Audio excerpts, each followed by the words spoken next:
नोटबंदी हिंदुस्तान के गरीब, किसान, मजदूर और छोटे दुकानदार पर आक्रमण था।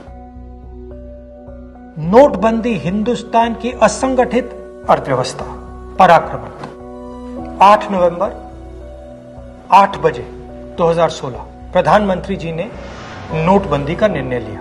500 रुपए, 1000 रुपए का नोट रद्द कर दिया।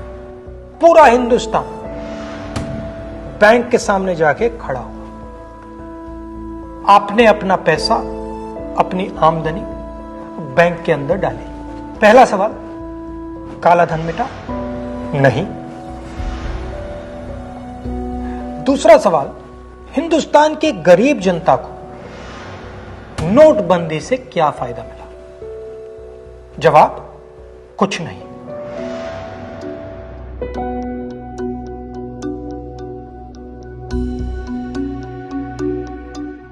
तो फायदा किसको मिला?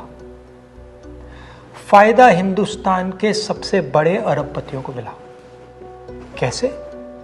आपका जो पैसा था, आपके जेब में से, आपके घरों में से निकालकर उसका प्रयोग सरकार ने इन लोगों का कर्जा माफ करने के लिए किया।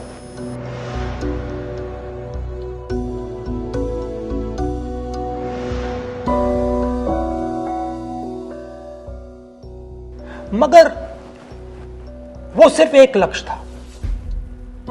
दूसरा लक्ष्य भी था छुपा हुआ, जमीन साफ करने का। जो हमारा इनफॉर्मल सेक्टर है, असंगठित अर्थव्यवस्था का सेक्टर है, वो कैश पे चलता है। छोटा दुकानदार हो, किसान हो, मजदूर हो, वो कैश से काम करता है। नोटबंदी का दूसरा लक्ष्य, जो जमीन साफ करने का लक्ष्य, असंगठित अर्थव्यवस्था के सिस्टम से नगद कैश को निकालने का। प्रधानमंत्री ने स्वयं कहा कि वो कैशलेस इंडिया चाहते हैं, कैशलेस हिंदुस्तान चाहते हैं।